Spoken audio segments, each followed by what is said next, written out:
I'm Amy Cherry. This local news is a service of Flagler County's Toyota dealer, Beaver Toyota, here to wow ya. A Flagler County Sheriff's deputy was fired Monday following an internal affairs investigation into his actions involving a traffic crash on I-95. John Arking reports. Deputy Robert Finn was served his notice of intent to discipline with termination for his lack of action in the April 16th incident involving a fatal crash caused by a wrong-way vehicle. Undersheriff Jack Bislin. The investigation was initiated after it was believed that Deputy Finn had actually passed the vehicle that may have caused the accident going the wrong way on the exit ramp at Palm Coast Parkway off 95 and failed to take any action to try to stop that vehicle. Ultimately, the vehicle, within minutes, hit another vehicle head-on while it was traveling northbound in the southbound lanes, resulting in the death of the driver of that described vehicle, as well as significant injuries to the driver of the other vehicle. He later told investigators he believed the wrong-way vehicle had corrected itself at the top of the ramp. The deputy has 10 days to appeal his disciplinary termination. From the WNZF Newsroom, I'm John Arking. This portion of WNZF Local News, a service of the Daytona Beach International Airport. Fly to the Big Apple in a New York minute on JetBlue from the Daytona Beach International Airport.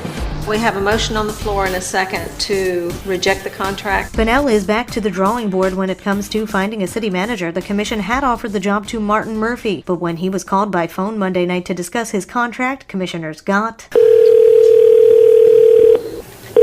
Please leave your message for... That voicemail led to commissioners rejecting Murphy for the job. All those in favor of not hiring Mr. Murphy signify by saying aye. Aye. Those opposed?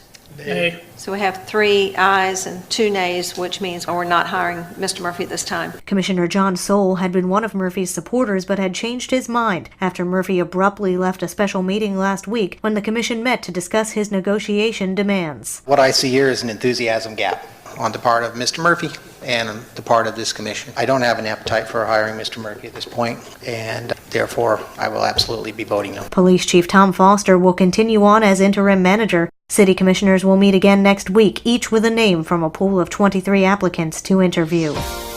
Flagler County commissioners are considering holding off on tech upgrades to keep tax increases low.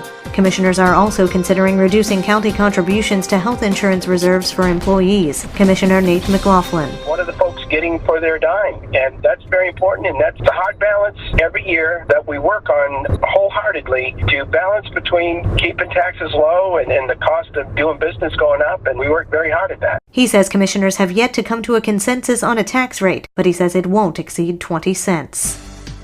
You can get free immunizations at the Flagler Health Department. Tony Magoo has the details. Kindergartners, 7th graders, and new and transferring students must provide proof of immunization to enroll in Flagler County schools. To avoid the back-to-school rush, students can get the shots they need by visiting the Florida Department of Health in Flagler and its immunization clinic later this month. The Department of Health is asking all parents and guardians to make sure immunizations are up to date. The Health Department will offer its clinic July 30th through August 17th, Monday through Friday from 8 to 11 a.m. and 1 to 3 p.m. No appointments necessary. Parents and guardians are asked to bring their child's immunization record, insurance card, and photo ID. The Department of Health Flagler is located at 301 Dr. Carter Boulevard in Bunnell. For Flagler's Morning News, I'm Tony Magoo. And now you're up to date on Flagler's Morning News. I'm Amy Cherry.